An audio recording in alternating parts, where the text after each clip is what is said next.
In late 2013, Moira and I found ourselves before the Guardianship Board of the ACT Civil and Administrative Tribunal, ACAT. A unit within ACT Health was trying to revoke our enduring power of attorney and give guardianship to the ACT Public Advocate's Office. If the application had been successful, I would have practically lost any say in Moira's care on health matters. The biggest uncertainty was whether my wife could continue to live in our home. Moira and I have been married for 28 years.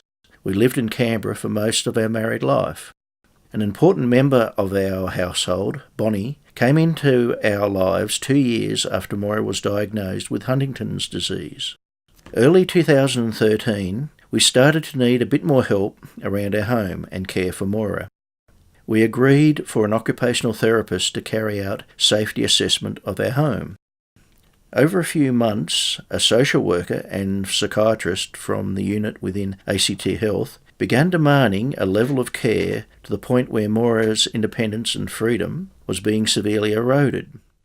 The last straw for me was when Moira became so upset she'd burst into tears at my attempts to comply with the health professional's demands.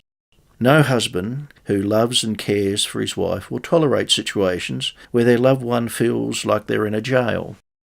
I felt ashamed because I thought I'd been doing the right thing, and Moira's tears made me realise that this wasn't right and she needed to have a life. We stopped cooperating with the health professionals' unreasonable demands because they were overly restrictive to Moira's independence and freedom of movement, a basic human right. In October 2013, we received ACT Health's application to the ACAT. This was the start of a rollercoaster ride. The application had numerous inaccuracies. They deceived us into believing we'll be seeing the Public Advocate's Office. There were so many things they didn't tell us, and we felt really betrayed. Jane, our ADACAS advocate, stood up for us at 2 tribunal hearings and helped us with our submission. Jane made a huge difference. Without Jane's help, I may have lost my right to make decisions on Moira's behalf for her care, and she might not be living in our home.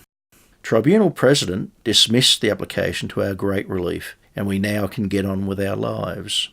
Very sadly, Bonnie died in early January 2014. She provided us with all her unconditional love that only a treasured furry companion can do during these very stressful last months of 2013. Rest in peace, my faithful little mate.